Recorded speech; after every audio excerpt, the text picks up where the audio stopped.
সবাইকে কাঁদিয়ে না ফেরার দেশে চলে গেল তোমাদের প্রিয় অনির্বাণ মানে অভিনেতা সুমন দে। টেলিপাড়ায় শোকের ছায়া। বিস্তারিত জানতে ভিডিওটি দেখুন। ছোট পর্দায় কিছু কিছু জুটি থাকে যা দর্শকদের মনে চিরকাল বেঁচে থাকে আজও। তাদের একসঙ্গে দেখলে আবেগপ্রবণ হয়ে পড়েন দর্শক। যেমন জি বাংলার নকশিকাঁথা সিরিয়াল। এই সিরিয়ালে অভিনেতা সুমন দে এবং অভিনেত্রী মানালিদের জুটি আজও দর্শকদের মনে গেঁথে রয়েছে। যশ শবনম জুটি আজও দর্শকদের কাছে সেরা। অনেকদিন পর আবার সেই স্মৃতিতেই ভাসলেন অধিকাংশ নেটিজেন।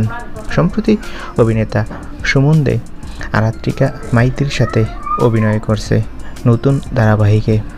তাদের জুটি বেশ জনপ্রিয়, তবে শবনম যশোদীপ মানে মানালির সাথে সুমনদের জুটিটাও বেশ জনপ্রিয় হয়েছিল। সম্প্রতি তাদের ছবি সোশ্যাল মিডিয়ায় ভাইরাল হওয়ার পরপরই অভিনেতা সুমনদের একটা ছবি সোশ্যাল মিডিয়ায় ছড়িয়ে পড়ে। নকশিকাঁথা সিরিয়ালে তার চরিত্রটি মারা গিয়ে আবারও ফিরে এসেছিল, আর সেই ছবিটাই ভাইরাল হয়।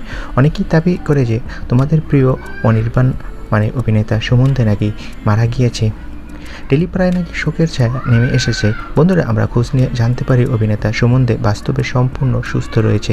এটা তার নকশিকাঁথা সিরিয়ালের একটা ছবি।